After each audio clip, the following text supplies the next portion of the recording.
Welcome everyone back again for Awaken Your Inner Genius. Here we are on Unit 2, Lesson 7, and the first part for this evening is going to be focusing on the illumination of Walter Russell, a very, very big topic as we are studying and making our way through the home study course written by Walter and Lao Russell. We have our esteemed panel here with us today. We've got Karen Elkins, editor of Science to Sage. We have Ken Pearson, a 30-year student. We have Jim Porter, who has been a lifelong student and also lived with Lao and worked with Lao for a couple years, and John Bonzel, who is joining us in just a moment. We're having some tech difficulties. And myself, Kim Faith. So delighted to have you all here. As we begin here tonight, we're going to just become centered in this moment. There is never an accident when your path and our path crosses, whether it is live here tonight or if you are listening to this later. And so what we've been doing lately is having ocean sounds play while we just do a moment to become grounded. And I typically leave this image up because I want us all to think about this idea of the universal heartbeat. But today I was inspired for something greater, because we can see an ocean, we can sense an ocean, we can touch an ocean. And I was divinely inspired when I was preparing for the session for us to link not only what we can sense and touch and see, but that which was unseen. And as the meditation goes on, I wanted simply to have this image in your mind. It's going to tie into a story around what Walter talks about a little bit later on. And I wanted us to understand that the same concepts that are here in the earthly plane with that which is seen is also tied to that which is unseen. But I will still invite you to close your eyes. James will turn on the ocean sounds. And if you can just join us in some breathing, please. You can breathe in. And as you can breathe out, I'd like you to tune into the ocean sounds if you can hear those. Think about yourself standing there on a beach with the wind on your skin and the sun on your face. As you continue to breathe in deeply and to breathe out deeply. Allow the waves to carry you and tune in to that universal heartbeat. And as you are tuning in to this notion of the ocean, of what we'll be talking about here tonight with the three omnis that were revealed in Walter's illumination, we also want you to tune in cosmically to all that is unseen and unheard as you begin to intuitively understand the larger picture. Keep breathing deeply, please. Relax your hands. If you'll breathe in with me. And as you breathe out, I would like you to relax your neck and your shoulders. Relax your jawline.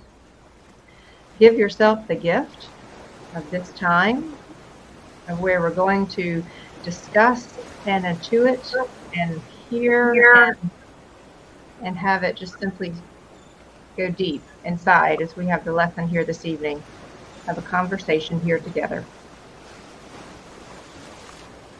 May we simply center in love and know that there's something powerful about to happen. When you are ready, feel free to open your eyes. And we want to say a gracious thank you for everyone to be here with us. I would like to go ahead and bring up something before we start, though, just a couple of things. We are giving you the itinerary of what we're doing. And so for right now, if you'll take a look at the screen, tonight we are in the special third edition of the home study course. We encourage you to get your own copy of the home study course. You'll see that in the link at the Awaken Your Inner Genius. Today, we're talking about Walter Russell's illumination. And then next Sunday, we'll be spending some time on the second part of the unit for Lao Russell's illumination. And then the last Sunday in July, we have a special treat. We'll be talking about Lesson 8 Q&A from the home study course. But at that particular session, Jim, this will be special for you and John. We'll have Margaret Rue as a guest that evening. Wonderful. And so if you could just share with everybody briefly how you and Margaret and John knew each other way back then. Well, John and I have been working at the university for, I'll say, several months or longer. When Margaret showed up, sweet quiet, soft-spoken little redhead girl, strawberry blonde, and she wanted to meet Mrs. Russell, and that began her work with Mrs. Russell. She was Mrs. Russell's personal companion after that, not immediately, but after that, and remained so until Mrs. Russell's death. As a matter of fact, Margaret was with her when she passed. For 10 years, Margaret was with her. So that's going to be special to have her as a guest. I was excited about that. We do not have your partner with us tonight, Jim, but she is with us in heart and spirit. So, and she's listening. All right, she is listening. So as we start here today, I know this is a special part of the story, and I want to just offer some inspiration of the week and give you just a snapshot for those of you that are new to the story. And we wanted you to take a look here and wanted to bring up one of the quotes that Walter talks about a little bit later in the lesson. But if you'll take a look at just just a few of the pictures, what Walter Russell's life was about. And I wanted to read that quote. From that moment, I fully knew that God had a purpose for my living, to manifest him by a life of demonstrating the power of man who knew God in him and worked knowingly with him. And so we're going to talk more in detail about that, but I also wanted you to see just a sampling of some of the scientific posters, because this was a man who gives us an example of what this actually looked like. And this isn't even, the beginning. It's just simply not even a thimbleful of what it is that we're about. But as we go into lesson 7, I'm going to ask Ken to end up reading a quote that we're getting ready to put on the screen, because I felt this was a really important place as we go into the next two images there on the screen. As we begin lesson 7, this next quote was a really powerful one. Ken, would you do us the honor? Yes, and now the time has come when I shall try to tell you of the greatest thing that can happen to any man in all the world. The illumination into God light of cosmic consciousness, the ultimate goal of all unfolding mankind and womankind. There you go. So, John, do we have you with us? All right, he's working on it. So let's go in, and that's the very first page. It comes from the very first page of this particular lesson. And I wanted to go ahead and ask us to dive into this next one. James, if you'll stay with Mr. Maynard's picture, please, before we go to the home study course. And I wanted to start here. And Jim, as we're waiting for John with technical difficulties, I was wondering if you could share with us a little bit. The quote there says, Mr. Maynard lived in the dark, but walked and talked with God in the light. What does that mean? And this is on page 100 of the home study course. If memory serves me right, I believe Mr. Maynard was blind. I don't know whether it was from birth or not, but so often when we start to make great leaps forward in an individual lifetime, we have other souls that come in ahead of us to help us along the way. Mr. Maynard, I believe, was a mentor that had agreed with him prior to his incarnation to come here and be there to help him adjust to what he was going through. They'll tell you themselves, you'll come across in the writings, Russell say that if you don't know what it is that just happened to you when you have that flash, it can be terrifying. It can be, you can be mistaken as someone that needs to be put in a mental institution as you try to explain it to the people around you. So Mr. Maynard at that point in his life was a godsend, and probably literally so. Well, and Ken, I know this is actually one of your favorite images. We first met when you had the idea of doing a movie about Walter Russell, and you love this scene. And why did this scene speak to you so? For me, it was exactly what Walter said. He was the inspiration of how to walk and talk with God as a living God, as opposed to just a praying God of the morning and the evening. So, Mr. Maynard also could play the piano and hear any piece of music and play it immediately, which he ended up showing Walter a lot of stuff. After 3 years old, Walter was playing it with one finger, and then once he got around Mr. Maynard around 3 years old, he ended up playing with both hands, and Mr. Maynard was the key to music, which was very inspirational for Walter's younger life, listening to Mozart and Bach and Chopin as a young man, and being introduced to those great geniuses at an early age. I think Mr. Maynard was a lot more key than people give him a credit for. Walter certainly seems to. Mr. Russell certainly seemed to give him a lot of credit as saying he was the greatest man to me of all time. Very, very powerful. So why don't we before we go into the home study course? So James, if we'll have that ready, Jim, if you would describe to everybody we're going to be talking about a number of Walter Russell's illuminations throughout this, and this, for someone who's never heard about it before, could rather be intimidated by this idea. So do you mind starting with the concept of what is an illumination, so that way when they're listening tonight, they recognize that this is something that's actually all of our divine birthright at some point in our journey as a soul. Right. It's a flash that takes place between, the physical reaction is a flash that takes place between both lobes of the brain. Most of us go through many incarnations with our left brain and our right brain not being in absolute attunement with each other. One dominates the other, becomes subjective. And when that happens, you can't know the divine, you can only sense life.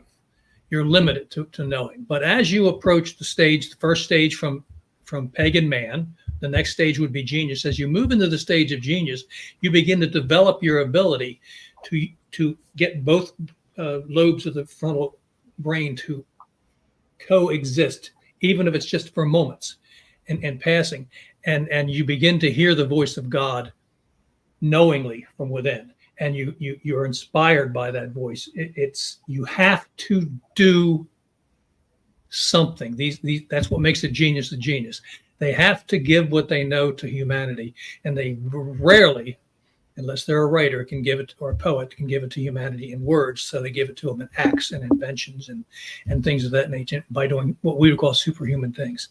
But keeping in mind that following the the genius stage comes that illumination.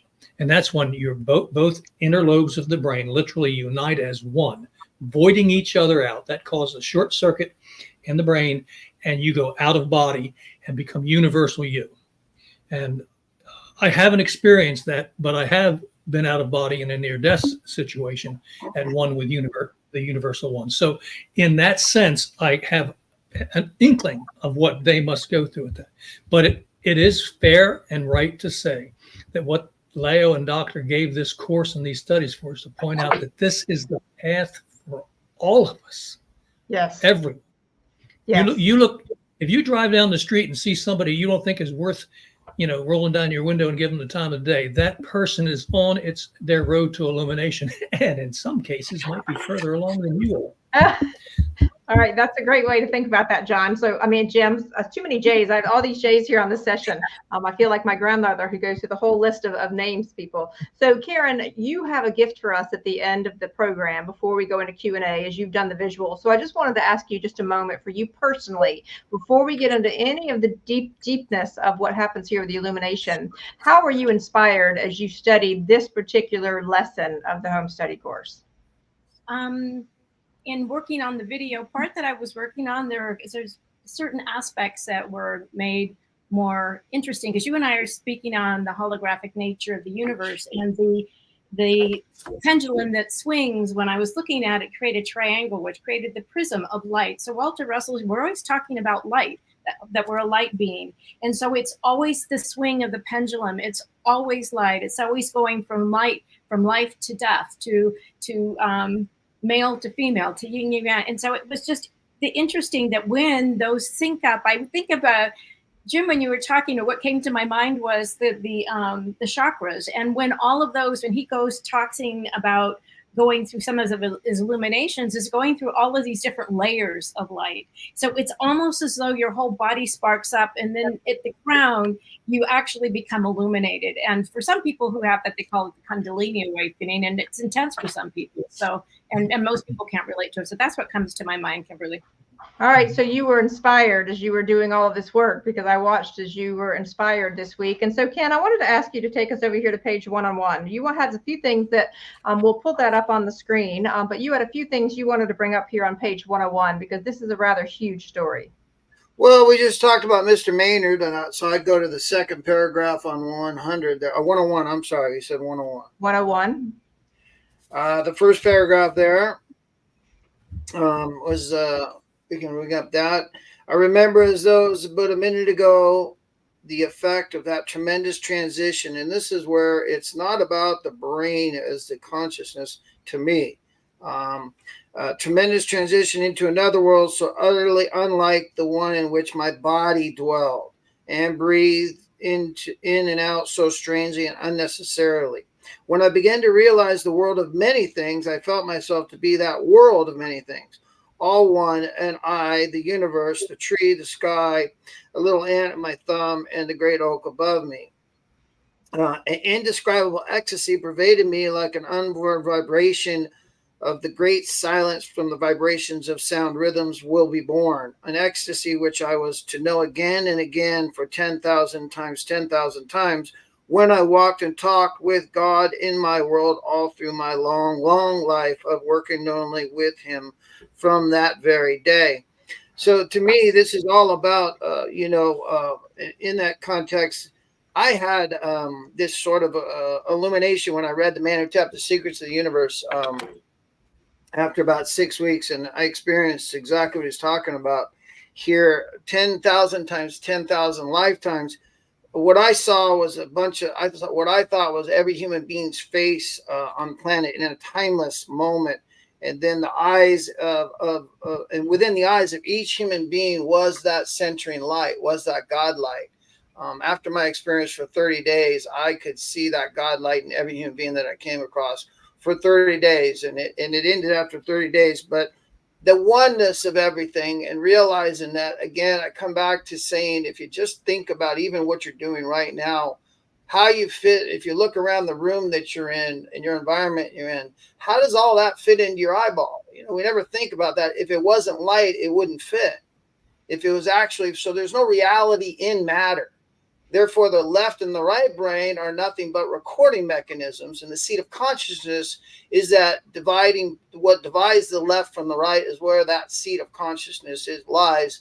And therefore, when we can separate, when that seat of consciousness is separated from the left and right lobe of the brain, that's when we're in that Brahmic bliss, that state of euphoria where you become one with everything and everybody. To me. Well, go ahead. Nope, that's fine. Well, and I think that's why that's that particular paragraph. So did studying the home study course give you a greater understanding of what it is that you went through in Illumination? And I'll also ask Jim the same thing, so that it wasn't a scary experience. No, it was euphoric from the moment that it happened. I had tears of joy just streaming down my face during that I can't even tell you how long I was in that state. But it was quite a while. I would say maybe an hour or two for sure. It was one of my longest meditations I can recall in terms of just being in that zero stillness. And meditation to me today from the home study course is about quieting that left and right brain down and then just going to that centering place where there is no motion, there is no thoughts. All right, Jim, what about you? Did it help when you were studying the Walter Russell material to understand what had happened to you? And I am asking these questions because I feel that many people are searching for different experiences that are happening to them. And I know for me, it gave me voice for some of the things that I had experienced in my life. Literally, it made discovering these works clarified what an experience was for a 5-year-old child. Let me briefly state it this way.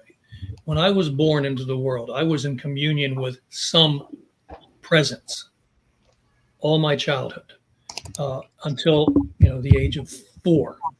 And at that point, we separated. I lost it. But that communion became familiar to me when I, drowned in a pond, and I'm down at the bottom looking at the sun on the water, still in body, but went out of body, and it was with the universal presence. When every mystic that's ever experienced anything far beyond me has tried to explain in words what that presence is. It is what the Russells say. It is universal. You're not here or there. You're universally present as one with it. Yet I had the experience of at the same time being able to be embodied, sense being embodied at the bottom of the water. So it was a dual experience for me, but it only lasted a few minutes. So it was life-changing. And like everyone else, at first, I began to try to tell everybody around me what I experienced. They didn't want to hear it. And, shush. And I've told people before the story about me being in church with my mom and and the preacher that day was doing the hellfire and brimstone, and God's going to send you to hell and stuff. Right. And I'm sitting there tugging on her, saying, "That's not God. That's not God." And of course, I got quieted down. Sure. But I'm sure you did. Probably sat in the back pew of the church, Jim. Yeah. And not until I discovered these lessons in my early 20s did I finally have someone that could speak the language that I knew there, but Yes. had nobody I could share it with. Yes, I'm with you completely. John, do we have you? You got me. All right, John. So that's called tenacity. We're glad to have you here with us. And so why don't you, if you would, before we dive into it, because we're going to be over here on page 101, and I'm going to scroll to something at the bottom of 101 in just a moment, but want to just ask if you would to share with everybody about the importance of what we're going to learn here tonight about Walter's illumination. Sure, I'd be glad to. I don't know, and of course I'm not the best read individual, but I don't know of anywhere else, maybe in the Vatican, of where there's a written record of someone having a grand illumination and spending 39 days and nights with the Creator and re-entering their body to tell the story. So this story of Dr. Russell's illumination, I believe, is the only one of its kind in the detail that Walter Russell gives us. You know, I mean, yeah, people had a flash and this and that, and in that flash of light, you have to wait until whatever is in that flash comes to you. But with Walter Russell, it was almost like a second by second download. And for him to be able to retrieve that in totality is a miracle in itself. Well, and when you have had flashes yourself, did this work help explain what was happening to you, or did you already know it as you came into this? No, having read about this, I've had some flashes, but I don't think I was allowed past the first gate. Because my golf game wasn't that good yet, so God said, "You're going to have to go back, and we're going to have to try it again." Too funny. It's gotten better. Let's say that. He's got a good game now. I'll say that much. All right. So I'm going to ask James to pull up. And if you would go down to the bottom of 101, and I want to say a welcome to everybody. Hello, Karen, Jean, and Susan. So glad to have you all. I want you to notice where I underlined in purple. And this was something that Walter kept talking about, that Mr. Maynard understand. And Walter kept talking about, I have been in my world, glorious happenings in my world.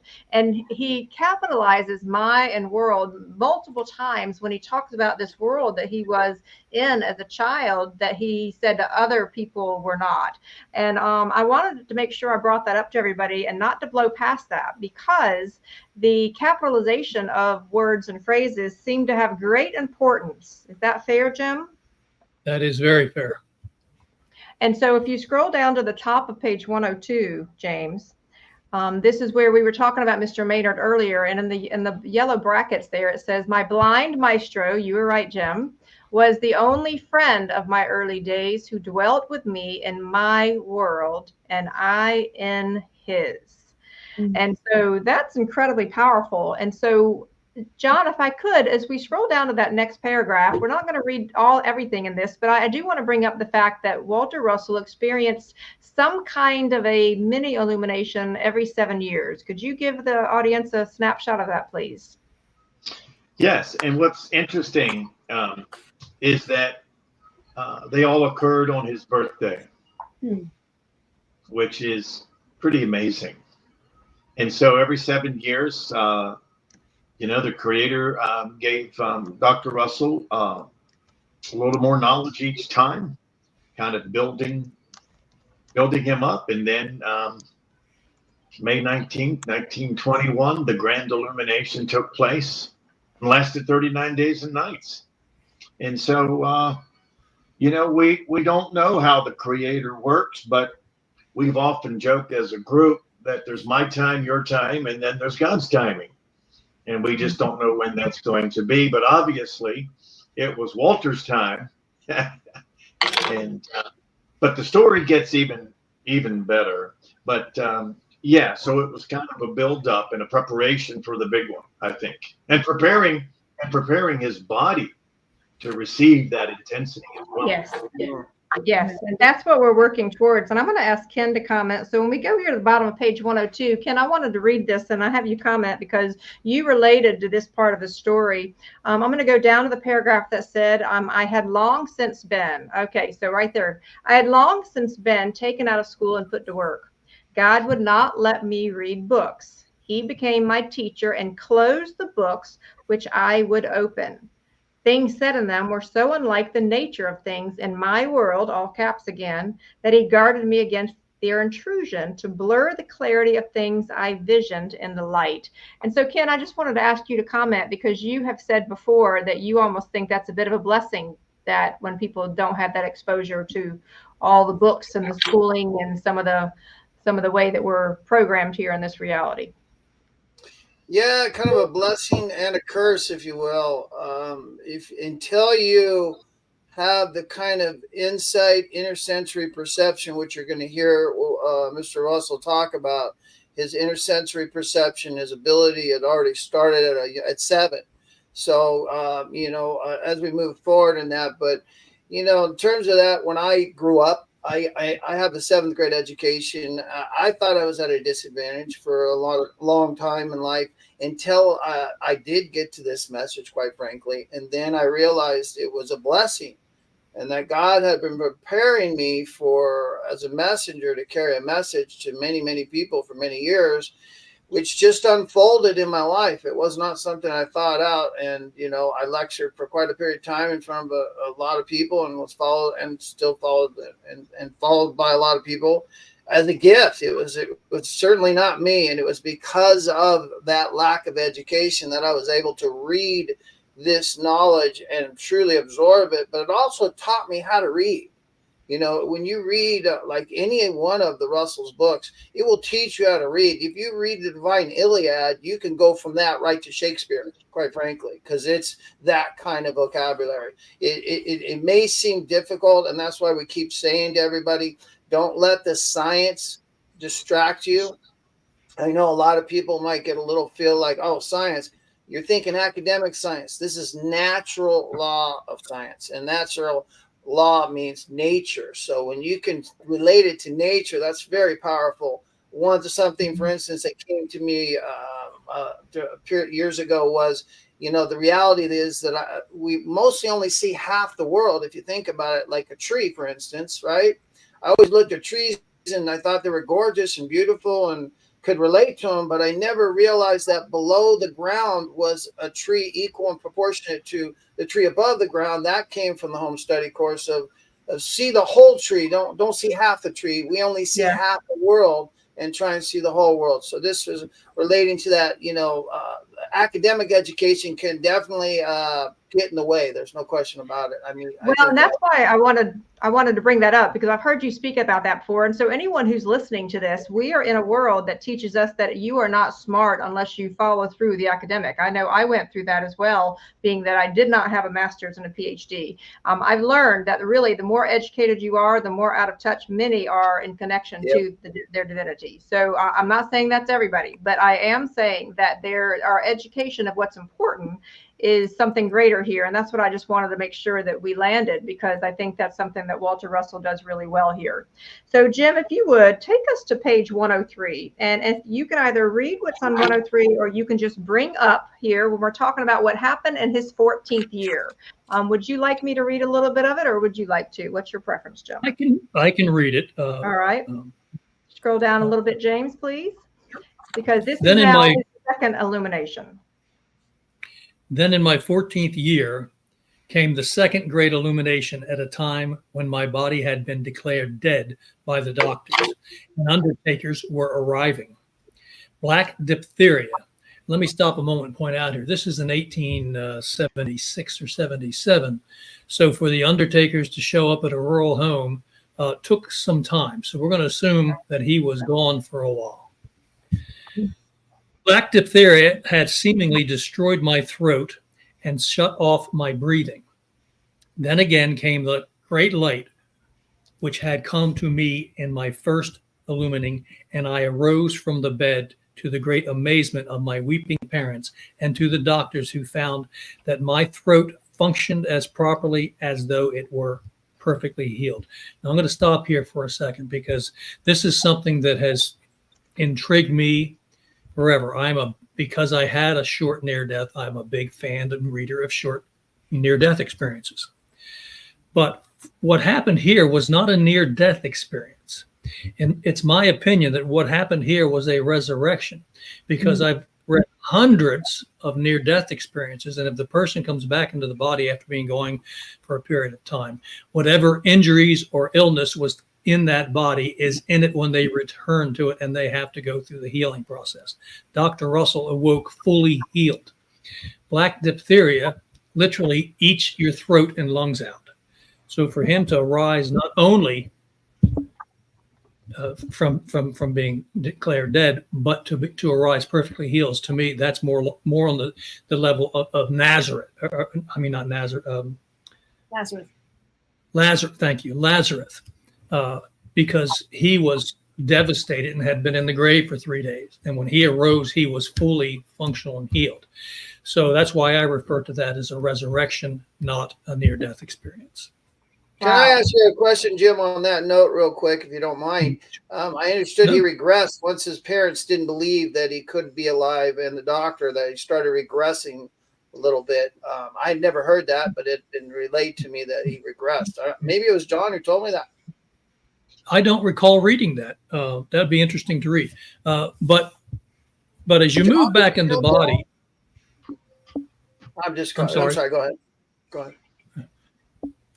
As you move back into body, you begin living life again. Leo was always kind enough, and you'll hear me say this throughout the course, to point out to John and I that an illuminate has incredible knowledge of the workings of the universe, and in essence can do incredible things, but generally choose not to. But so when he came back to body, if the people around him, remember he was 14, were saying to him, "Oh, this can't be true. You're sick. You're ill." It could have interfered with his immediate thinking. The end result was, though, that the cure took place and held. And that for me is why I look at it as a resurrection, which is important, because when you're talking about an illumination on the scale that he had, a resurrection is absolutely doable and possible, and it's spontaneous healing.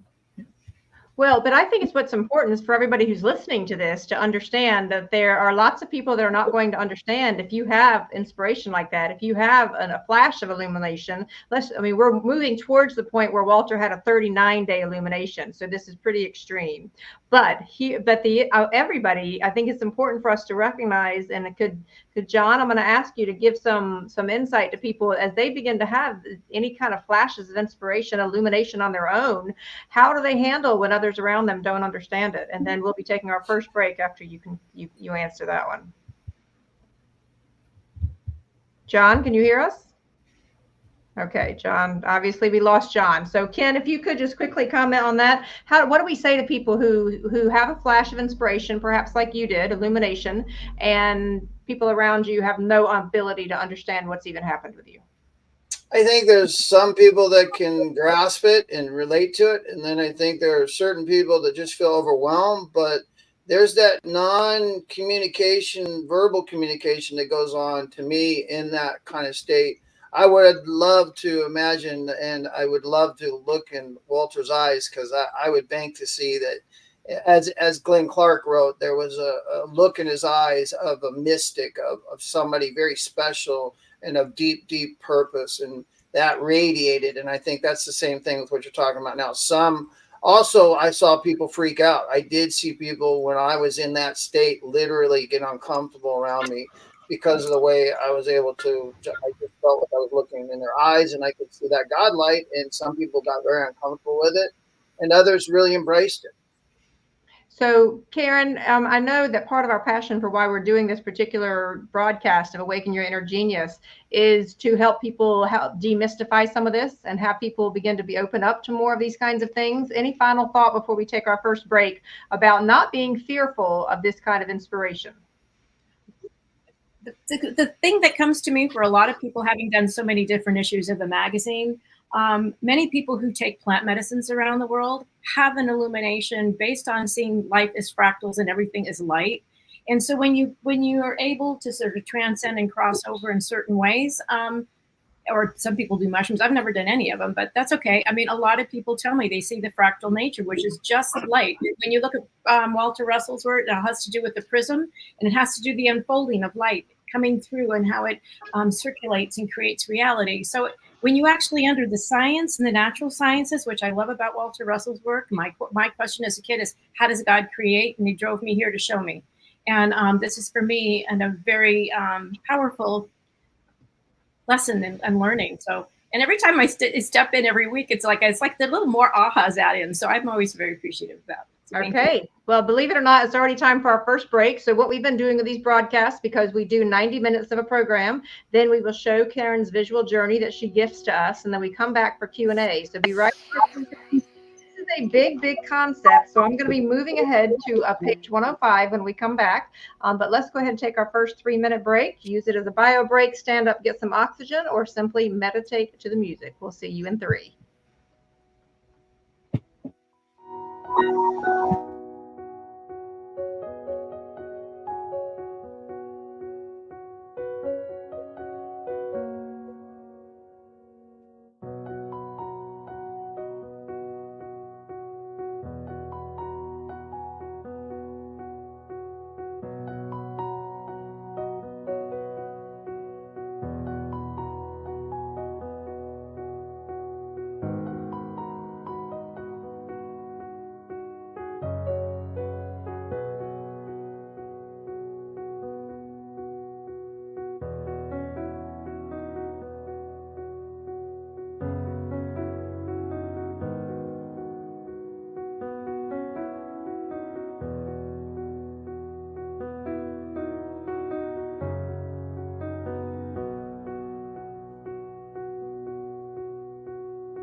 All right, we're down to 10 seconds. If you can hear my voice, if you'll begin to lovingly and gently find your way back. Good evening, Rebecca. Good evening, Samantha. And good to see you, Deb. All right. All So, Ken will be coming back on screen in just a moment, and we'll have all of our folks back. These 3 minutes go by so quickly, so unbelievably quickly.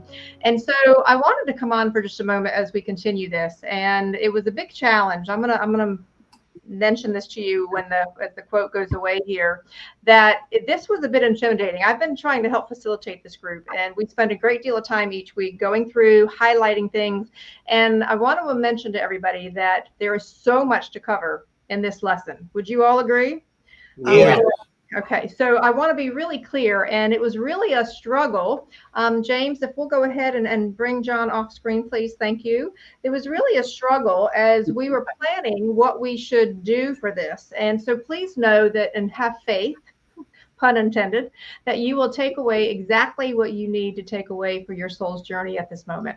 So we'd like you to relax into the experience, because as we're going into this next, the rest of this, I want to be sure, and I'm going to move us so we're sure we get to the 39-day illumination, which is the hallmark of Walter Russell's work.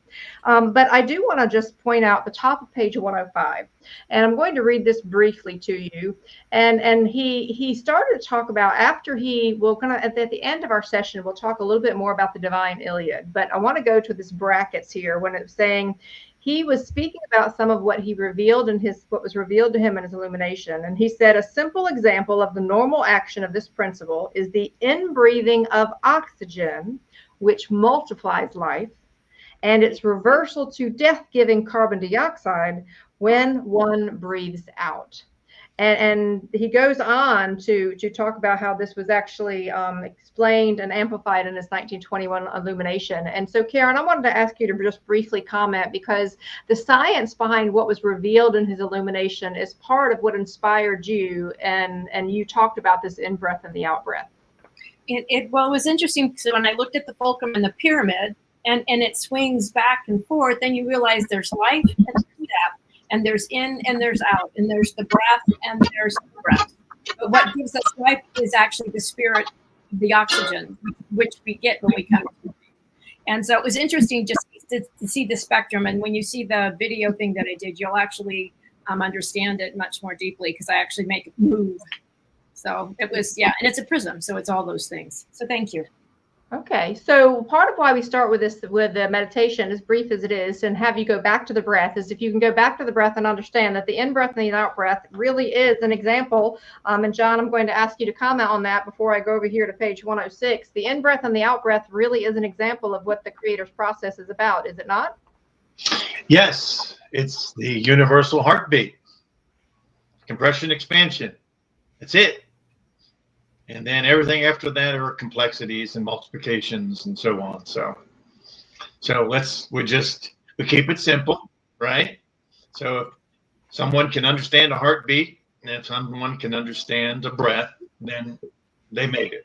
So we'll conclude our broadcast this evening and be done with it. And that's science, baby. That's the science we're talking about right there. Well, in all fairness, though, I know we're keeping it simple, but in all fairness, we as human beings blow right past the most obvious part of our connection to our divinity through the in-breath and the out-breath, do we not? Absolutely. I wouldn't conclude that myself. However, oh, come on. Keep talking, John. Tell me more. Well, I don't know exactly what you're saying there personally. That we blow right by the universal. I'm saying the average individual doesn't spend a whole lot of time thinking about the fact that their in-breath and out-breath is a miracle of the divine. That is correct. That is correct. And they probably have never also associated that while they're in sleep mode, they're always connected to creative, never separate, never apart. So, they call it the sinoatrial node, which connects the brain to the heart. And that's also what's connected to source. So. Well, and I bring that up because that's part of why they started the home study course in meditation, is to have you grounded and get centered in your breath. So for most of us, we have blown past that, not even realizing the miracle that it is. And so I want to bring attention to Bonnie's comment. Bonnie says, I would like to think that these teachings would be so simple that a child could grasp some of the concepts. So it's simple and complex all in the same way. Would you say so, Jim? It's complex for those that want to look at it as complex. It is truly simple. It is the inward and outward breath is another way where the Russells say give and re-give. That there's no taking in nature. There's no taking in life. There's only give and re-give. So when you breathe, we'll do the simple one we learned in science class as kids. We breathe in oxygen. We give out carbon monoxide. Trees bring in, plants and living things bring in, breathe in carbon monoxide. They give us back oxygen. That's give, re-give. It's the beauty of the system of nature. Nothing is lost in the process. And when you can focus on your breath and hold it in meditation with ease and reach that state where you step out, I'm not talking totally out of body. You simply step out and you have a sense of oneness. When you can just learn to do something that simple, your breath becomes a real thing to you. I sit in the mornings and I look at the breaths of nature going on all around me. Things swaying in the breeze, clouds floating in the air. These are all compression, expansion cycles. And I defy anybody to go into nature, spend a few hours there and show me one thing that is not a breath cycle. Well, that's what the work did for me. It was an awakening of something I knew deep down always. I've always known this connection to nature, but to see it put into the work and the way that it was, and you begin to understand the scientific principles as it's married with philosophy, which we'll be talking about what Lao brought to it at the next session, is the fact that you begin to walk through the world with a magical existence because you see the miracles of the Creator all around you. My advice to all people would be that when you find this work difficult, stop. Go between the lines, as they suggest. Sit quietly and commune with Creator. You have a direct contact. It's yours. Commune with Creator and send forth the desires that you want. And I'll end that by saying, break the habit of living on negatives. I can't meditate. I can't this. I will, I am, and start a whole new cycle in your mind. You are a co-creator with the designer of the entire universe. Wow. Take on pretty the powerful. Pretty powerful. Okay, so I'm going to ask my fellow team here. I'm going to go ahead and move quickly through 106 and 107 because I want to bring to our attention what his premonition of what Lao, his knowing of what Lao coming into his life is going to be the middle of 106, where I've got the blue marks there, James. Thank you. And then I'm going to quickly go through 107 because I want to move us over to the grand illumination. And so he was talking about, so complete was my inner sensory perception that I was as much aware of Lao's birth as I am aware of the coming birth of another planet in this solar system. All right, so can we just stop right there? That is a loaded sentence. Loaded sentence. Okay. I know that it will seem incredible and unbelievable, but I was so aware of her growth and purpose that I felt certain that she would come to fulfill our mutual destiny before the day given to me is May 19th, 1946, before it arrived, which was to begin our mutual activity, and reversing the thinking of the human race from its greed and fear basis to the love basis of nature. And so I want to go over here, go ahead and skip ahead if you would, James, to 107. And I'm going to make some personal comments in just a moment. And I think we lost Ken, our partner here. But and it says, the story is incredible only to those whose limitations are outer sensing. To anyone whose inner sensory perception has unfolded to the great spectrum range, which is given to all illuminates, this story is perfectly comprehensible and natural. I look forward to the day when I may find time to write this cosmic romance to inspire others to deeper comprehension of the multiplication power which results from a male-female unity and equality. So the only thing I'm going to bring up here, I'm actually speaking at the University of Science and Philosophy in August. We'll share with you all the date, and we're going to encourage you to tune in. I would not have believed this if I have not experienced some elements of this myself. So I will not go into that on this particular broadcast, but he was talking about how he knew she was coming in his life. So they were talking about how they had connections before they ever met. And so the next broadcast, we're going to be talking about Lao's illumination, But I'm going to ask Jim and John if you would just comment on anything you want them to know about Walter and Leo before we get into Walter's illumination, based on these 2 pages. Any thoughts, gentlemen? You want to run with that, John, or I can jump in? I think John is still having problems. Technical is not working for us tonight. So go ahead, John. I mean, Jim.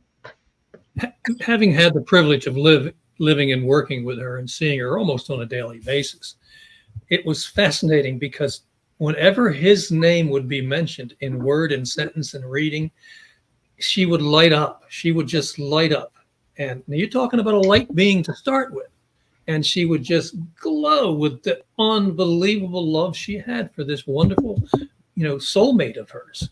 And so I didn't get to experience that in his eyes. You will experience it very much in this particular lesson in his words. Yes. He points out how they were literally one, that they knew of each other's presence from the time of her birth, that she was his equal. People, please take the time to see that. She was his equal illumined partner.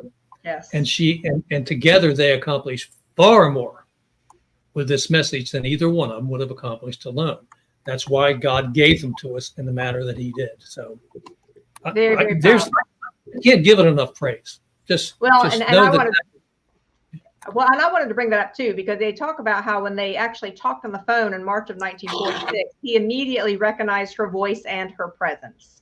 So that was a very powerful moment. I'm going to share more about that a little bit later, because I had a moment also like that where it was a divine cosmic meeting. So, okay. So I want to move on to, let's talk about the main illumination. So let's see, the best way to move to, let's go ahead and move to 109. Okay. So 109, let's go down here, because this is, like I said, huge. If you'll go down and see it, keep going, James. All right, stop right there. So when it talked about the illumination into cosmic consciousness is an entirely spiritual experience and is the ultimate goal of all mankind, which completes the unfolding of the man idea on earth. And all down through man's unfolding, it comes gradually to all people. That's what we started our session with tonight. Every inspiring thought which comes to you is a partial illumination. So let's capture that. Every inspiring thought which comes to you is a partial illumination. The geniuses of the world are those who have had the greatest number of spiritual inspirations. Every such inspiration is also a partial illumination, and each illumination is further unfolding of inner sensory perception and inner hearing. Talk about powerful. And so as we continue through here and we're setting this up for what happened and through his illumination here, what does anybody on the panel want to say about this, about as we're moving towards the big story of what happened in 1921, about every inspiring thought which comes to you as a partial illumination? I could add something to that I think would be helpful. I believe that we all experience perfection, and it happens in the in-between moments. And what I define that as is that any moment that we are exceedingly content and fulfilled, we are experiencing ecstasy, which is perfection, right? Where nothing else is necessary other than what is in that moment. So many of us, and I just wanted to preface this with, this sounds so intimidating. As a 30-year student, I read this in Walter's work, and when you look at the vastness of Walter and Leo's body of work and what they've done, I don't care who you are, it's still very inspiring. And then you just, there's a part of me personally that feels like I just don't see how I could do this. Yet I'm being told time and time and time again through this home study course that I can, that we can, that you can, that we all can. And in fact, we are all heading that way. So this is those perfect moments, I think, that they're talking about. Well, and this all ties in to the awakening of humanity. So I appreciate what Deb says in there. She says, I am is a most powerful manifestation statement. Dee, you have no idea how important that is. Whenever Ken and I are talking, if he ever says a phrase about I am and it's in a negative fashion, I'm like, be careful, you are putting this into motion. So we appreciate that. John, are you with us?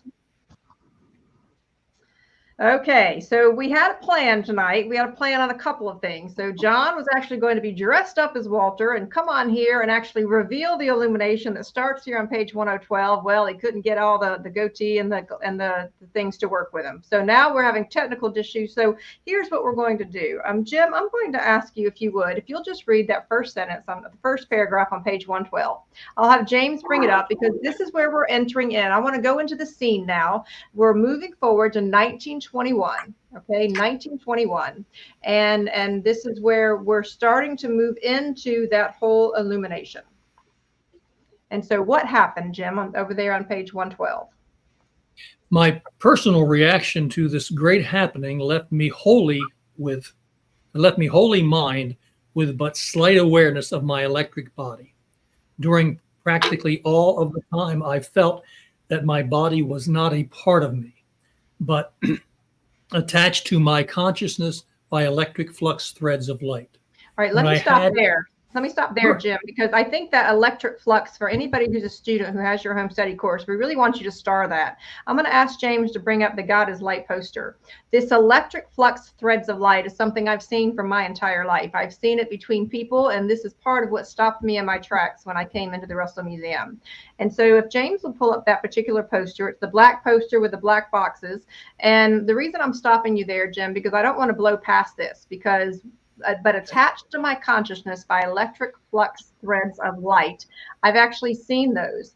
And his illustration, James, if you'll come off mute, if his illustration is actually what brings that up. James is working on it right now. And it shows the connection between one and the other. And so, John, you actually selected, John, are you with us? I am. Can you hear me? All right. So the poster, the drawing that James is getting ready to bring up before we continue this, I want everyone to have this visual because it's very important. You actually chose to have this as the entry into the science room. And I'm talking about the fluxes of light over there on the bottom left. But can you explain why this was the selection for the first entry into the science room? Yes. I believe it was maybe a week or 2 weeks ago, I told the story of entering Leo's bedroom. You did? So anyway, you know, when we say that Dr. Russell and Lao Russell were both 360-degree cosmic conscious illuminates, what that means is that their inner vision had been enhanced, that they see the full spectrum of all light. And so the reason that I chose this chart, because if you look in the top right-hand corner, just imagine those colors going all the way around, all 360 degrees. And so within those light spectrums, those light bands, is knowledge. People never associate that of what's there. So, okay. So that. And the other reason for having this, the first thing that you walk into the museum and the science, was the title up above. And I think it's so appropriate to the time. The science of the future is based upon God, the creator. God is light, God is mind. Yes. That's it. All right. Before we get rid of that, I don't want to get rid of it yet. And I'm going to go back to Jim to reading this. I really would like to bring everyone's attention to the bottom two left hand, on the bottom left, two boxes. You're going to see the light, the fluxes of light there in that first bottom box to the left. And then the one next to it, you'll see the fluxes of light between people. Like I'd mentioned, I have seen this since I was a child. I never understood why other people could not see it. So I've always known that we were connected to each other and to the divine with these threads of light. And so when he talks about these flux threads of light, we're going to zoom in here so you can see that a little bit clearer.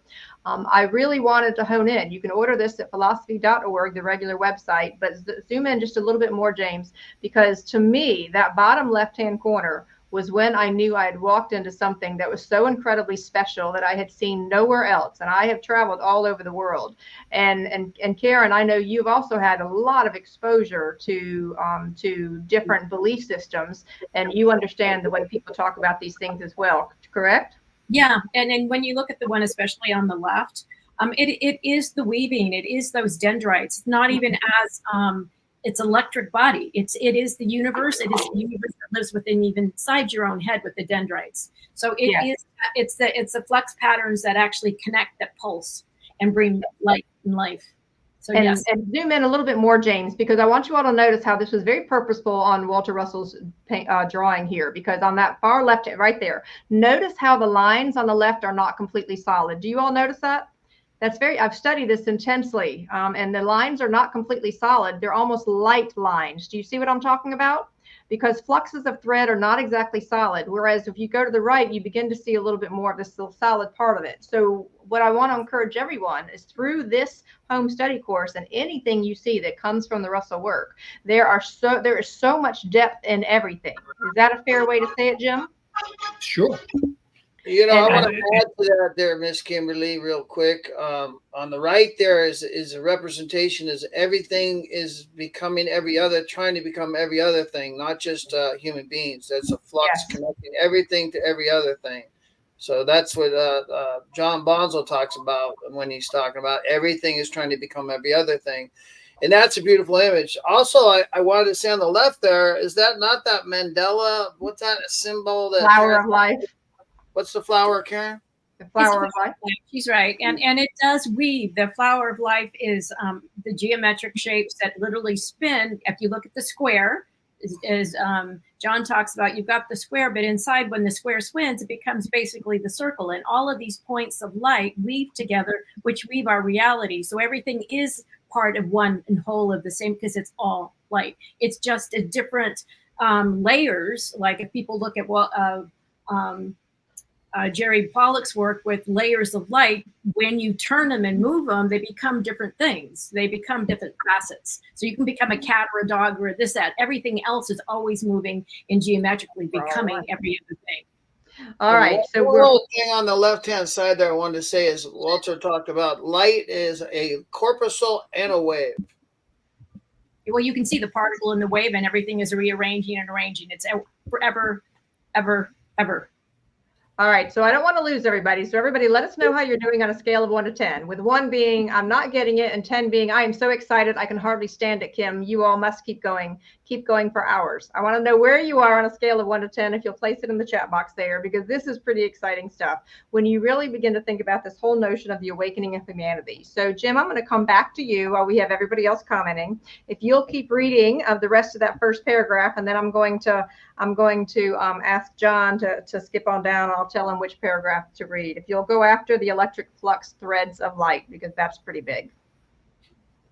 When I had to use it in such acts as writing in words the essence of God's message, it was extremely difficult to bring my body back under control of my consciousness and make it do as I ordered it to do. All right. So if you would, James, scroll down to that next page, 113. And what is this, John, that we're seeing the scribble? It literally looks like scribble. What is this? Well, this is Dr. Russell struggling to get to communicate with his body and to write down what he was receiving. And he explains how difficult this was. But as you read later on, or as we will read later on, you'll find out that Dr. Russell, then he says he was able to write this in a manner in which he had never done before in his life. And it was beautiful writing and so on. But yeah, so so that goes to show you, to me, it's just amazing. And try to think what's going through his head as this is happening, right? Right. He's over there having a conversation with the big guy, and he's saying, Walter, you got this? And he's like, well, I'm scribbling it at the moment. Can you give me a couple minutes here? Slow it down, baby. Slow it down. Yeah, can you just slow it down a minute? Well, and I want to be sure to bring this back to where many of us, I know Karen often gets in the flow. I know I many times have been in that kind of light where the inspiration is coming. And I know many of those on the screen. I'd love to hear if you feel yourself. But many times we have received many illuminations, and we can relate to the fact that it is almost difficult to try to bring back your body to capture what is being said. It comes so fast. It's like receiving an entire book in an instant. I'm glad he can Kimberly- read his handwriting. Kimberly, I was told I had the worst handwriting that a doctor had ever seen. But then when I look at Doc's handwriting here, I'm like, I think he's got me beat. So Karen, I appreciate this. Let's read Karen before we take our Karen Mahan in the comments before we take our next break. I had an illumination for about 1 minute while giving a massage. I became a column of light and I felt God looking through my eyes. I could never be sick and was not male or female. Wow. Absolutely love that. Can I just add one thing in on this on that the Russells talk about also? Remember, this is so important, and this I do remember from my beginning readings.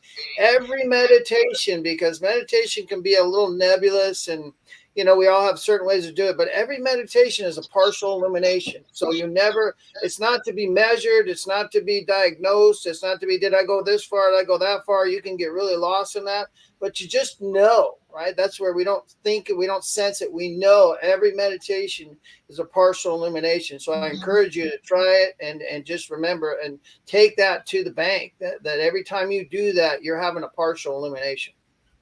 All right, we have so much more to cover. This is so exciting, and we haven't even gotten into the good stuff yet. Oh my goodness. But I do think it is time for our next break, folks, because this time is going to fly by. I know we're going to go past our 90 minutes already. Let's take 3 minutes, stand up, at least get some oxygen if you can, or sit down and just quietly meditate. We'll see you in 3. Look at that page number, page 111.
All right, my dear friends, beautiful ones. Those 3 minutes goes by very, very, very quickly. I hope you're enjoying some of the quotes there about every inspiring thought which comes to you as a personal illumination. Treasure your moments. And so as we continue, I'm going to ask John to end up reading the next to the last paragraph on the bottom of page 112 in just a moment. I just want to mention to everybody my sheer joy and excitement in this message, because this is part of what was so exciting for me when I walked in. It brings me to tears. Is when I saw the things that I knew as truth with a capital T when I walked into that museum. And I saw it pictorially depicted in a way that I knew could free humanity from the chains of bondage that we were in. And so for me, it has been a great joy and privilege to be part of the work. And this is part of why we all pour so much love in all of what we're doing here. So I just want to share that excitement, because truly, like, I get so excited I can hardly stand it. And I would say that the rest of our group does as well. Do you not? Yep. Thank you. That's how I felt when I read this stuff. My heart I just got a huge tears like you did when I read the work. I knew it was true. That's exactly where it was. And I've had the pleasure of doing this for a long time. So after 15 years and over 80 issues and seeing where other people converge, you know when you see the truth. John? Kimberly, if I could add to that, and I'll talk about my brother Ken there.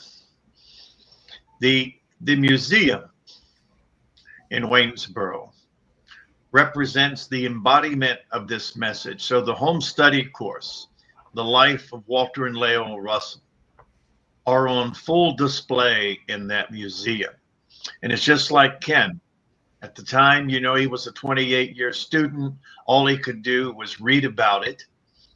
And he never saw the embodiment of the message. And when he walked in, and to see his surprise and how he was overwhelmed with what he had read 28 years ago. So I understand what you're saying, because you're not the only ones that experienced that came into that museum. And it's a beautiful thing.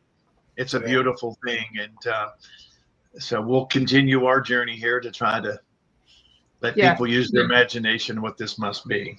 And we'll continue to bring as much of the visuals to you as we can. And so, John, if you would, I'm going to, if you'll scroll down up, there's an image right there of the museum right there, the entries of the door. And even if you zoomed in to the center there, you would see just a small smattering of all the artwork there.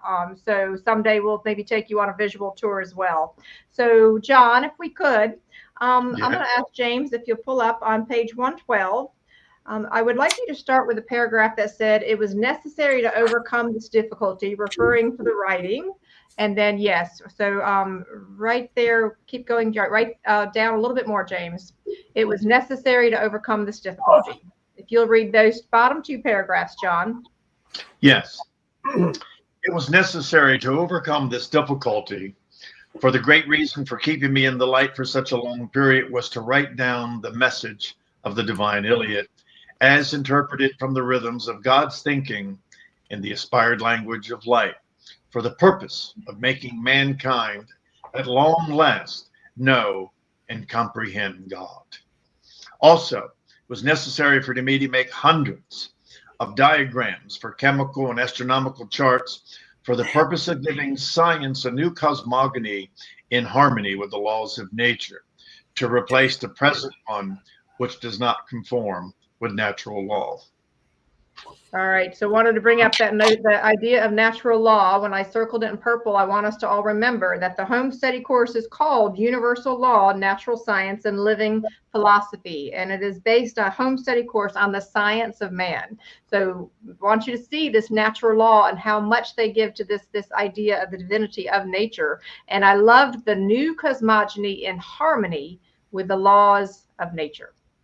Kimberly, I would like to share with our audience another 2 words for natural law, and it's called common sense. Because if it's in nature, then that's the way God planned it to be. Only man is the one that screws it up. Very true. You're Can I add a little bit to that? Not to that, but to what we're reading here on that last part there is is you're reading a man that never studied science. He didn't know any science, and he wrote these astronomical charts, chemical charts, without even knowing what he was doing. He didn't even know the proper terms. He had to go and study academic literature to figure out how to correspond what he had already written down and proven that it didn't come from some left field. This came from the voice of God through this man. I just find that when you just look at that chart, you just looked at that diagram, that one diagram, which there's thousands of them. And he's saying he wrote all this before he even studied any science book or knew the terms of what he was even looking at. So I just find that very moving, very, very moving. I would 100% agree with you. And so let me explain to the audience right quick why the Awaken Your Inner Genius is focused on the man who tapped the secrets of the universe and the home study course. So part of what we have found, what had been my experience as well, is that the work of the Walter and Lao Russell is so large that it can sometimes overwhelm people who are brand new.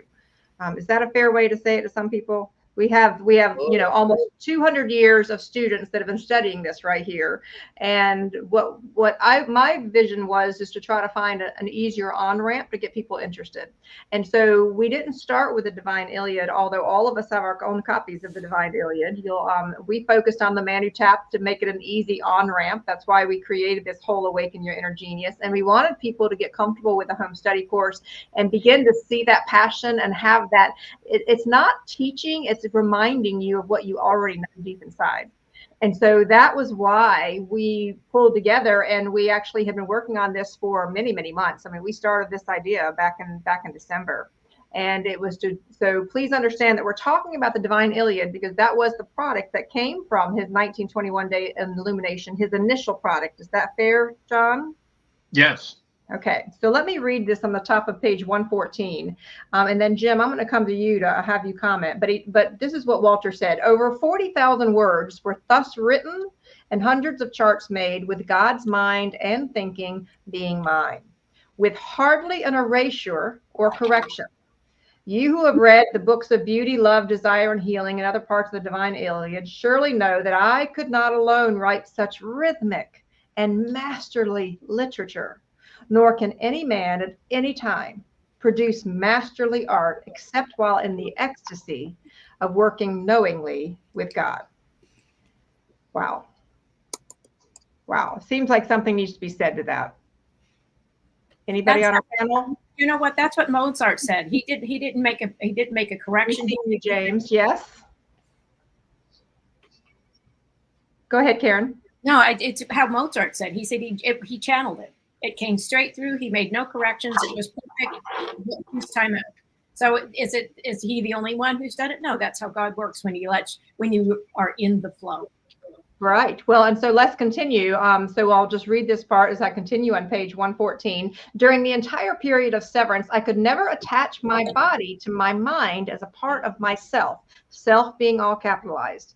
It always seemed outside of me, unattached, like an instrument which I could use, but was in no way related to my personal being. Lao experienced the same effect during the 3 days of her severance in 1946. When my body felt hunger, it was not I who was hungry. My body automatically picked up food under instinctive control. I'll continue to the next paragraph. My body likewise acted under instinctive control when it felt necessity for air or exercise. It sometimes walked itself to the park, where it knew the way and it would come back unerringly, but it was not I who walked, for I was forever in the high heavens of indescribable ecstasy, forever talking with God in his thought language of light. Kimberly? Yes. Let me share something with people. In my reading throughout my lifetime, you hear different ancient souls, wise souls say that it could be up to a year before the soul enters the body. So I just wanted to bring that up because Lao often said that the body can instinctively exist without being occupied. And just remember that it's just the body, and without you being in it, it only knows the basics of life, and that's it. Survival. So I just wanted to make that point. I love that. I love that. So I wanted to continue on page 115. It says, I cannot relate anything to time, for time ceased to be. So just let me step out for a moment. This was a 39-day illumination. So it was 39 days that he was going through this. And then I'll continue the paragraph. All I can say is that there came a time after that blinding flash in which I became aware of knowing all things. Somewhere in the Bible, it says something like these words, ye shall have an anointing of the Holy One, and ye shall know all things. Well, I looked it up. That's 1 John 2:20. That's what a good recovered Southern Baptist housewife does. I used to have to repeat these things. I thought that was some code that you were going to ask me to explain. John 2:20. I'm like, what the hell? Oh, yeah, for the divine wisdom of John. I thought that was going to be the last round of golf he shot. John. So, Ken, I know that you pulled out the next paragraph on page 115. If you could, bring out what was important for you in that one. Yeah, on the face of it, such a statement seems incredible, but it is not. Our concept of knowledge has been built upon the complexity of multitudinous effect instead of the other simplicity of cause of complex effect, which is, and John said it very well. We have 26 letters in the alphabet. How many words can be made up? An infinite amount of them, but it's still only 26 letters. And John has uttered, if you can count from 0 to 9, and you can understand compression, expansion, you now know the secrets of the universe. That's it. There's nothing that goes past that or comes before that. So it's not as complicated. And so therefore, we have to get out of effect and get to cause. Cause is as simple as 3 mirrors in a kaleidoscope, right? You break apart a kaleidoscope when you're a kid and you look in there, there's only 3 mirrors. But what it's reflected is in the other mirrors. It's kind of like, I always relate it to the bathroom mirror, right? When you open up your medicine cabinet and you close it right next to the window, the mirror that might be next to it, and you can see a bunch of images. And then I that's why I got the infinite complexity of like, oh, that's what he's meaning by it's a mirrored universe and it goes on infinite. That's what infinity is, because it's infinite light wave universe, right? Light is, and the light we're talking about is the yellow illuminating light that he refers to in one of the passages from the divine Iliad, that he's the white light that is the unseeable light, and then talks about the yellow incandescent light, which is the same light we see from the sun, which again is yellow reflective incandescent light. And as John was talking about, each one of those lights have a language within themselves. And so cause is simple. So the kaleidoscope, while effect is complex and infinite repetition of few pieces of broken glass reflected within those 3 mirrors. It's kind of like, it goes back to Russell talked about, it's like the first boat, right? It was not invented. It was sensed, right? And you can imagine a caveman, right, at the creek, washing his face, maybe drinking some water, and all of a sudden he sees this big log floating by, and he's thinking, man, if I was on that log, I bet you I'd float down that river, and then I wouldn't have to paddle and walk so fast. There's your first boat. It's a sensed observation. It's not an idea. An idea is always original and has never been here before.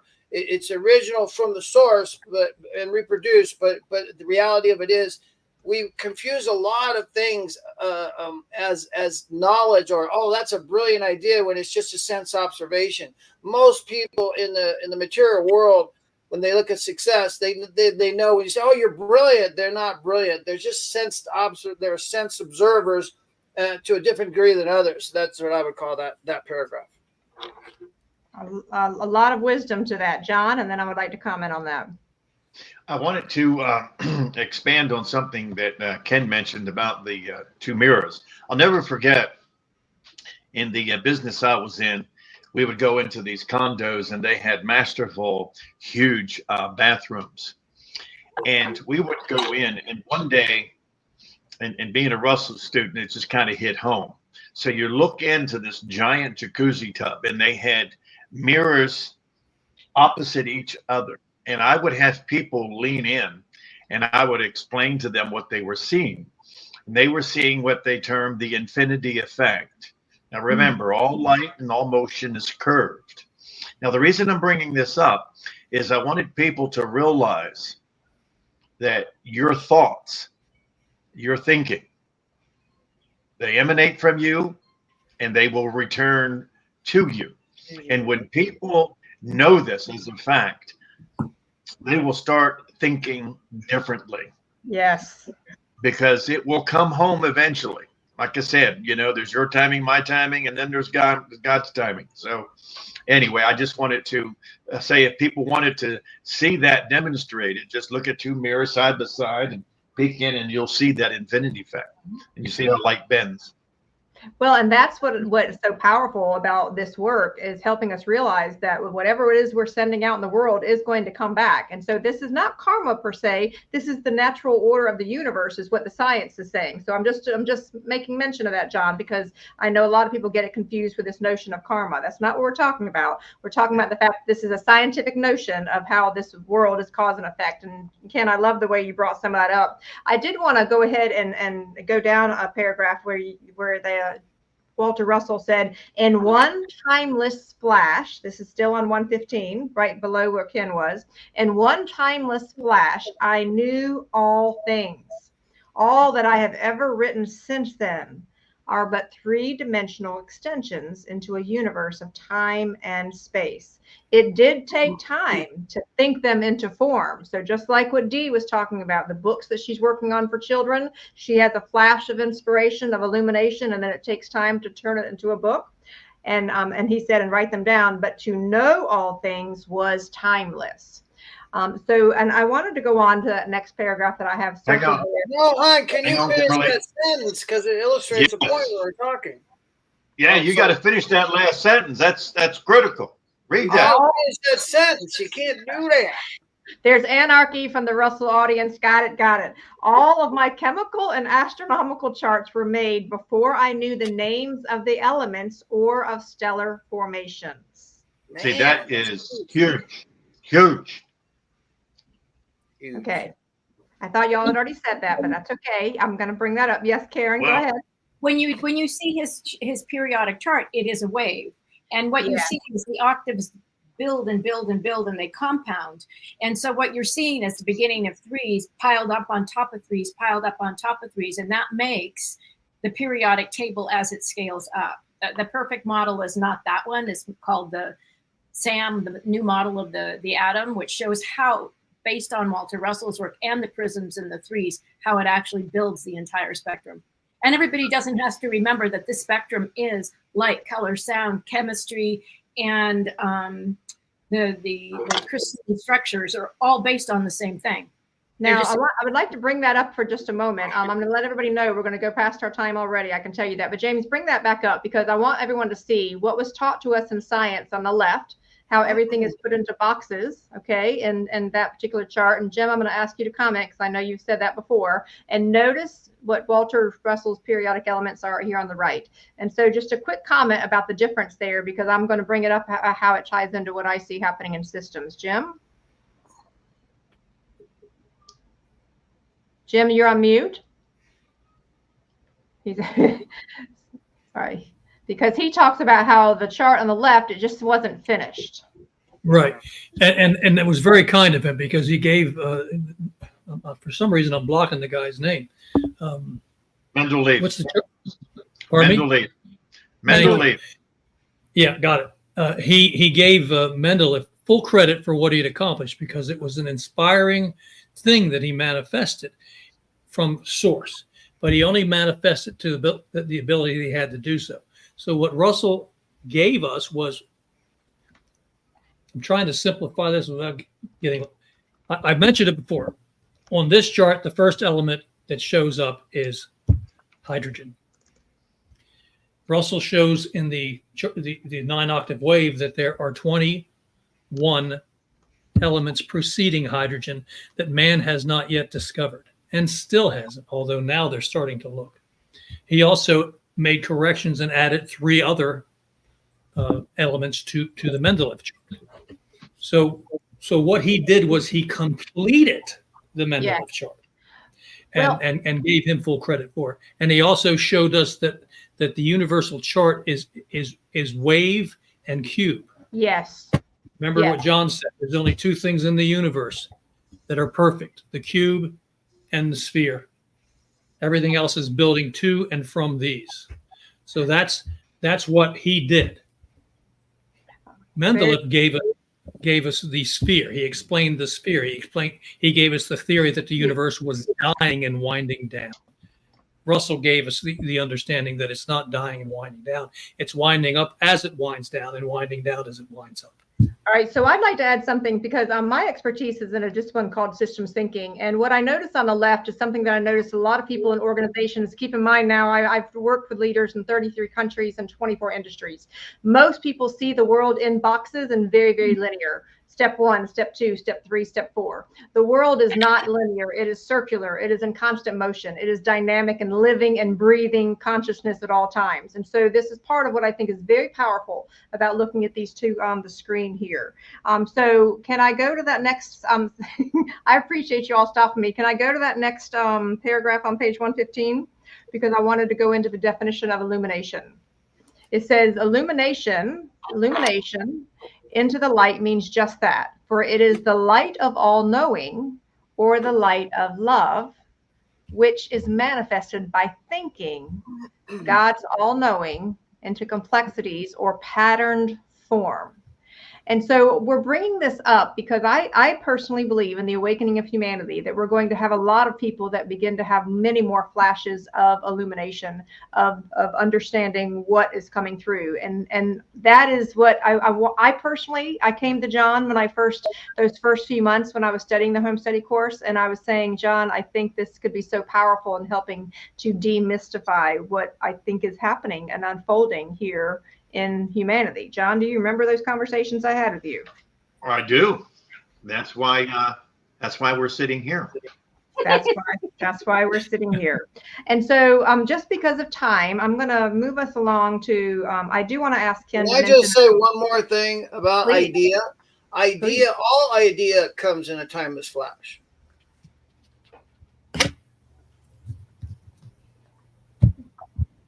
Amen to that, brother. That's all it. idea comes in a timeless flash. We'll actually jot that down and James will cap Your that idea up. always comes in a timeless flash. Timeless flash. And so I wanted to tie this into the universal heartbeat.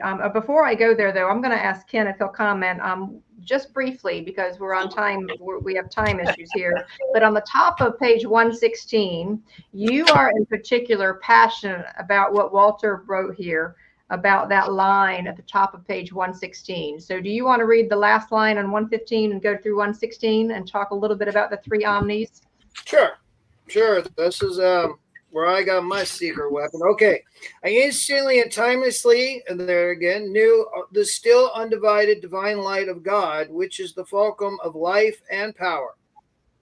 Also, I knew the heartbeat of the divided light wave universe, which manifests love, life, and power in matter. And I also knew that mind and soul and God were one, the one invisible, omnipresent, omniscient, omnipotent creator of all things in all this universe of mind, which God is. And that's why we are all great sons and daughters of the Most High. We are all God. When we know we are God and when we walk as one with God, that doesn't mean you put a label on and say, I'm God, because when you have that connection, you would never let humility always comes with that knowing. So in terms of that, for me, though, it was the 3 stages of how I got to really have my personal relationship that's on this podcast with me right now, guiding words, helping me to listen, and helping me to translate things that I might want to translate. And it was first to experience omnipresence, which I call nature. Omniscience is all intelligence, and omnipotence is a combination of all presence and all knowledge combined. To me, it gives you omnipotent abilities to create that which you've always wanted to create or that which you care to create.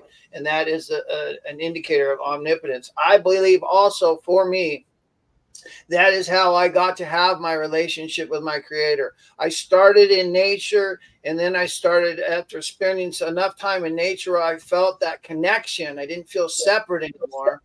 started contemplating what created nature. What's the idea behind a tree? As Jim talked about, the tree gives carbon dioxide. It gives oxygen, and we give carbon dioxide. So there's that circle that we're just got done talking about, the circle of life, right?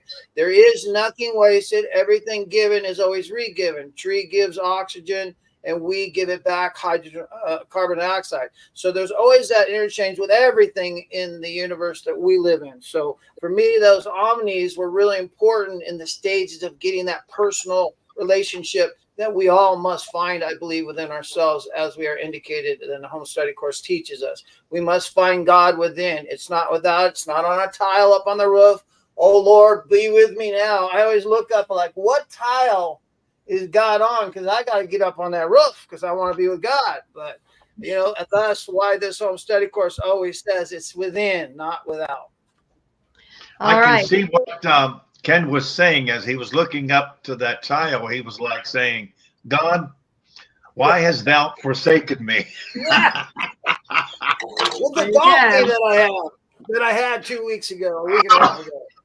All right. So here we are. It's always so difficult to facilitate this, and an honor to who is with us on the audience here and future conversations, and to the panel, and mostly to what we're trying to do for the divine and honor Walter and Leo. That's always the balance that I'm walking. So there is so much more to say. I want to just be really, really clear. There's so much more to say. But so I'm going to encourage you to get ready to have your questions, because I have seen the gift that Karen has prepared for you this evening, the visual journey. So what we do, for those of you that are new, that at the end of the actual program, which we're running 7 minutes behind, but that is okay.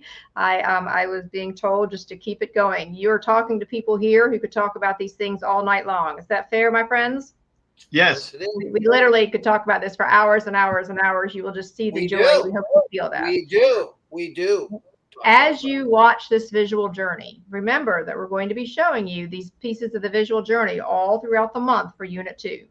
Enjoy. Simply allow it to wash over you. It will be on the YouTube channel, and you're going to begin to see in motion some of the things that we just talked about. You are in for a treat for our routine, our Russell panel of folks. I'm sure you're going to have some suggestions for changes. Please make a note as we go along so we can make updates. This is an organic, dynamic experience that we are all having together. James, let's roll the visual journey, and at the same time taking a little bit of our break.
Okay, so Jim, what did you think?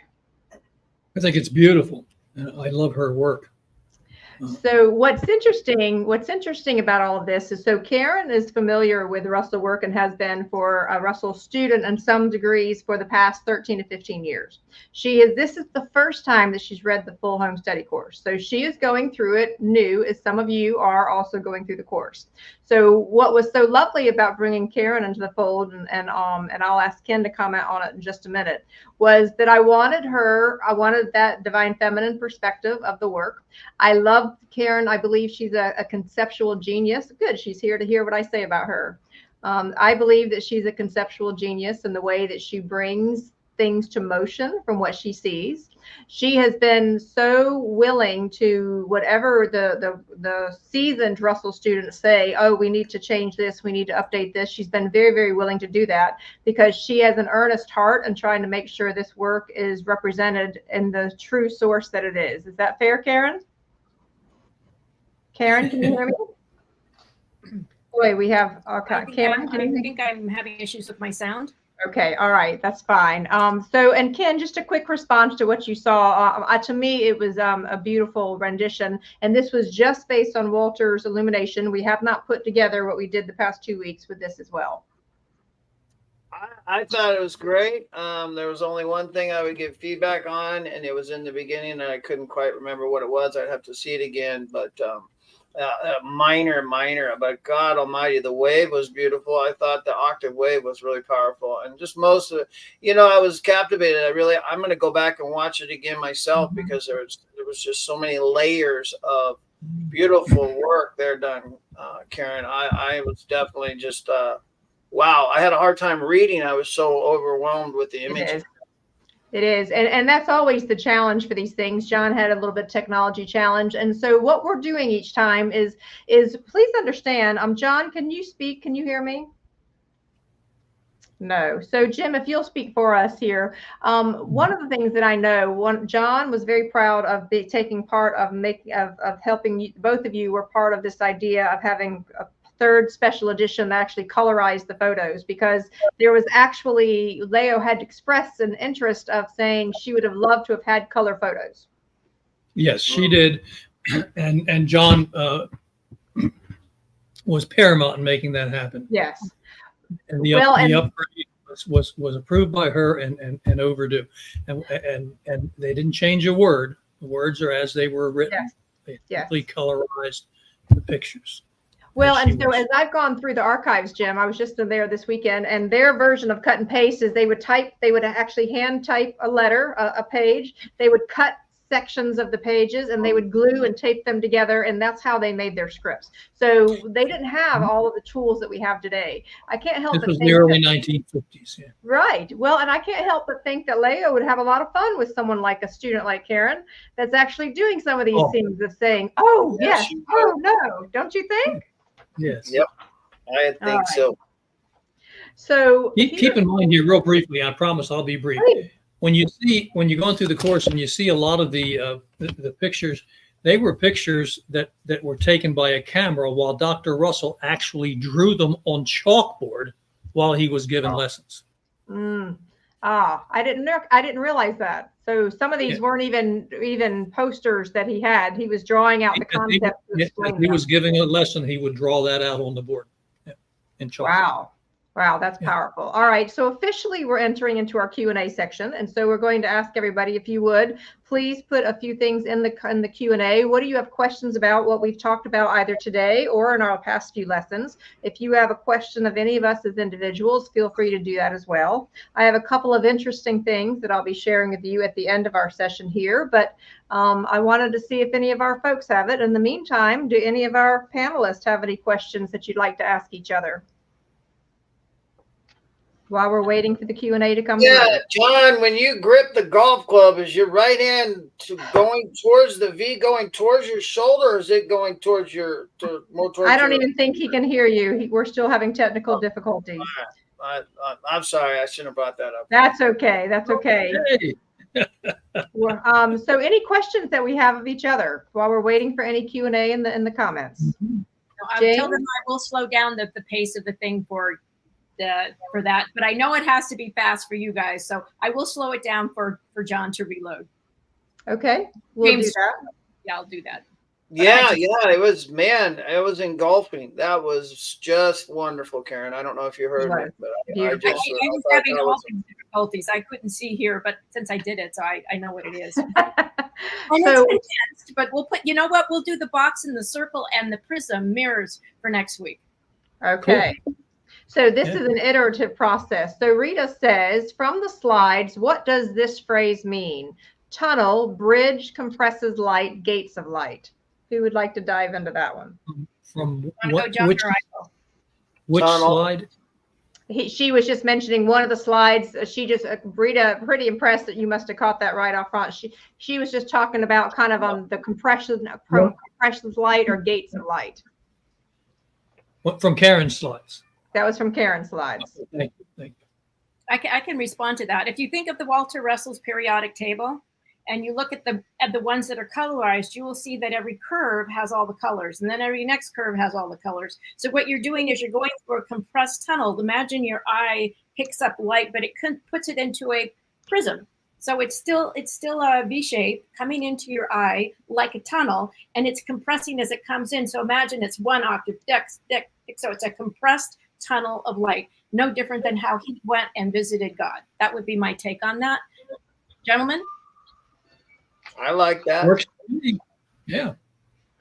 Karen, that's kind of what I was talking about, where everything we take in the world around us. I mean, just around John's and your own home, you realize that's all just light compressing into exactly what Karen was talking about, into a tunnel into your eye. It's streaking down into a this point. Yeah. And that's actually how time works as well. It comes back when we compress the particles into a condensed crystallized matter. We have to give it breath and spirit. And then as we degenerate, we come back out and we get kind of looser every which way. I want to say something about that. The time thing is, remember, God doesn't know time. Time is a man concept. It is not a God concept.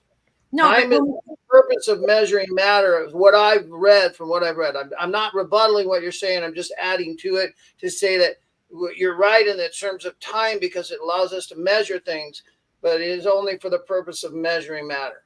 Well, you think about it, it also gives you an opportunity to think about the thoughts and how you thought, what your thoughts create. So your world is created by your thoughts and the things that are around you. So by being crystalline form, it's a slowed down version, like a slow motion version of your thinking. So if you don't like what you had, it always reinvites you to rethink, because you are projecting, literally like a projector, your persona, your waves, your vibration into the ether. Countenance is what we call it. Countenance are always projecting. Right on. I dig that. And that's why, again, matter, right? We're talking about thoughts are, just like Jim said, every thought has a body, as Walter Russell and Lao Russell talk about. Every thought. So as Kim was illustrating, that when I do the I am, I have to be careful that, like, my body's tired, I'm not tired. And that's what Walter, I learned that from the home study course. It's not me. I never fatigue, because we are energy. We are not our body. So our body's tired. And I've learned in my distinguishment of times to always try and make sure that I say, my body's tired. This body needs rest. My body is hungry. I am not hungry. My body is hungry. And think about this, Ken. Think about this also, that when I know that when God wants to slow me down so he can talk to me, it's like he makes me tired. So I finally shut up, shut down, get off the computer so that it can say, okay, now can we have a conversation? It took me a while to understand. When he tires me, it's like, okay, I'll go lay down. You want to have a conversation? I got it. So it's a funny thing. So let me jump in there. So something I've really learned that humanity isn't very good at understanding this, is that our physicality has to match, our spirituality can only grow at the rate that our physicality can match it. So this is Kimberly Faith's personal understanding, and especially studying some of the science and what I came to the work intuitively knowing. And this is part of why so many of us right now in the grand awakening of humanity are being encouraged to eat well, to drink water, to eat more fresh green foods, to eat foods of the light, to move our bodies. It is because we are advancing in our levels of spirituality and our understanding and our physicality. We just read this about what Walter said, that literally, and what John was saying, it was difficult to even come back to this reality. So for anyone who is listening to this at any time, please understand that our spirituality and our physicality are like this balance beam, okay? Are like the seesaw that we need to be able to keep in balance. So, and Jim, I know you have a deep understanding of this. This has been my experience, that I literally have been encouraged in my flashes of inspiration and illumination to make sure that my body, my physical vessel, can handle the advanced level of knowledge that is coming through me. Okay, there's another Absolutely. A good example, like love is timeless, and my love for you, Kimberly, is timeless. Love, balance, rhythm, truth are all timeless commodities you can know, but you cannot see. Love, beauty, rhythm, balance, and truth. You can know them, but you cannot see them. Our love for you is timeless too. Somebody, I love you too, Jim. I'm gonna do, you guys, everybody in your relationship, you have moments of chaos. So we have a question. Sure, here. we do. Oh, So let me go only back. when she disagrees with me. Only when she disagrees with me, Karen. That's the only time we have friction. We all have those problems. So here's the question: when it comes to chaos, I want you to think of the periodic table and how things go this way. So you've got even and odd and even and odd. So one is a cohesive body, one is an uncohesive body, and it's asking. It has it doesn't have it's unequilibrium. So what you're doing is it's asking you to go back. But in order for you to change, you can't stay in the same state. So it's taking you out of state to bring you back into another rhythm. So it's always growing you, but you still have to build and change. Okay, so I want to bring something up to the group. Anybody who's listening right now is I know that these concepts can get pretty big pretty fast. Yeah. All right. So I've hung out with these folks and they can go from 0 to 100 in a nanosecond. When I first started coming to the museum, I would drive 6 hours every single month for 1 week a month to spend time. And it was like drinking out of a fire hose. So I was working with John and some of the others to say, could you please just give me a little straw of knowledge so I'm not like trying to drink from Niagara Falls here. All right. So John Bonsall just said, is it bedtime yet? We're almost there, John. We're almost there. You know, he can't talk right now because of technology, and there's so many things I could say about that. But while God doing for us what we can never do for ourselves. So I want to bring up something really, really important to the group, and then I'm going to have Karen had asked us to have Ken explain the three omnis, which I'm going to have him be thinking about how to do that concisely. But I am going to ask James to please bring up page 121 of the home study course, because this is something really important, especially for those of you that have never heard of the Russells before. So when we go here to the bottom of 120, on top of 121, I'm going to go ahead and start reading it while we're pulling that up. It says, unfortunately for the progress of science, man is peering into effect to seek the cause of the effect. And he goes on to talk a little bit more. And he says, unfortunately also for science, it is unsensed conclusions that are so utterly convincing that the true concept as visioned by a consummate illuminate.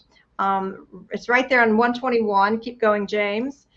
So let me let him, okay, right there. All right, so consummate illuminate, whom the world knows only once in thousands of years as deemed worthless, instead of realizing the infinitely priceless value of such a visitor to the human race, he is calculatingly suppressed, lest the beloved traditions born from sensed conclusions be destroyed. They cannot be destroyed, however, for the day will come, even though it may be 1,000 years from now, that the revelations which shall be given to man by Lao and me in the course of this study will make a new world based upon its cosmic truths. These revelations will live in you, capital Y-O-U, who will know them, and through you, the world will someday know what you shall know. And so I wanted to bring up something that I ran across in the archives this week, and as we get ready to have these final comments, because a lot of people are waking up to the reality that things aren't exactly as what we deem them to be as in humanity. And part of what has impressed me so much about Walter and Lao was their deep deep desire to really change the way humanity worked. And so the number one question, Jim, that people have when they first hear of the Russells is what? Why haven't I heard about them? Yeah, that's pretty much it. And that's because it's, even though the message has been on the planet now for over 100 years and in written form through the books and the course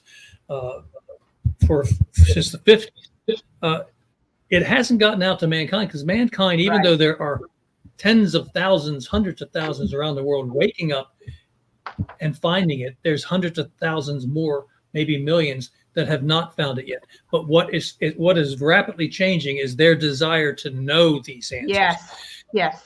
And that is huge, because even when I was a young man in my lifetime, the desire to know this was a rare thing. Anybody that's been a student for any length of time can tell you, to sit down and talk to someone you meet about this information, it was nearly impossible. Right. Now you can listen to what they say or make a statement, and they have this desire to want to know more, and you can take them to this material. So there is a massive change going on. So, well, this is why I wanted to bring up this letter. So I just want to read you a few elements. This was November 29th, my birthday, by the way, 1958. And they wrote a letter to a local editor of a small paper, and they said, "Are our towns poisoning their residents?" So it says, "We are becoming gravely concerned by the increasing number of unexplainable deaths of young and middle-aged people who die suddenly in their chairs or in their cars, as you noted in today's issue. In most instances, these unexplainable deaths from causes entirely unrelated to disease are stated to be from natural causes." And so they go on to describe that there are no natural causes. And so listen to this next sentence. If this is really going to ring home for many of you. "We have strong reason to believe that fluorine and chlorine in drinking water are the direct causes. Fluorine gas is the most dreaded gas of the laboratories. Both of these gases are oxygen destroyers." They tend to go on for the next paragraph explaining how the human heart takes oxygen, how fluorine gets in the way, and how people are dying from fluorine. And they said, this is what is happening to all Americans drinking poisoned waters, which our cities and towns are forcing the people to drink. And they go on to trying to give them awareness. And so I wanted to bring that up because there are more and more people waking up to these truths. And Jim, I'm not sure if you had seen that. John, can you talk yet? Yes. No, but You mean I was hoping for silence? Like, oh, I'm just kidding. So, man, I was going to bring up his Omni Hotel. Wait a minute, I got to just say this before you talk. He says, John says, "I stay at Omni hotels when I travel. Therefore, I'm all knowing, all present, and all powerful." So, well, we're going to talk about the three omnis in just a moment, but I'm going to ask Jim and John just to mention something. I share this because many people in humanity are now willing to wake up to some of these facts, whereas they would not have understood this back then. And so, Jim, I'm just curious about your reaction to that letter. I was always they were trying to change the world. It was very timely and very well stated. I haven't read the letter myself, but what I just got from you. Now, today, we know it's almost across the board. People understanding that the effects of fluoride in water and toothpaste and other things is devastating to the human body. And if that wasn't enough, in addition to the damage it can do to the human body through illness and early death, it calcifies the pituitary. I mean, the peanut. Not the pineal. Calcifies the pineal gland, which is our direct communion with God. That's the upper room. That's the divine us. So now some people, and I'm one of them, might tend to think that this was done deliberately to us because they wanted to slow down the awakening as we move into the new age. So the pineal is that seat in the body, and the calcification of the pineal gland is making it difficult for people to commune with source. It can be very frustrating. And I think that this has pretty much been proven now. That's the way. And the reason I'm bringing this up, Jim, is because they were speaking about things that the powers to be did not want us to know. So there was a reason why much of their work, I believe, wasn't brought, that many did not know about it. Is that fair? Well, absolutely. Go ahead, Jim. I'm sorry. There were definitely attempts to silence them. They had many threats throughout the years. But when you have the knowledge that they have and understand the universality of the soul that you are, threats against body and money they're just irrelevant. You just go on with the mission that you were given. I would love to hear what John has to say about that. John, you want to chime in before we wrap up here? I'm just thankful that the message has survived to this point, and that we can have an opportunity to share it with the world, because there was a time that it could have disappeared.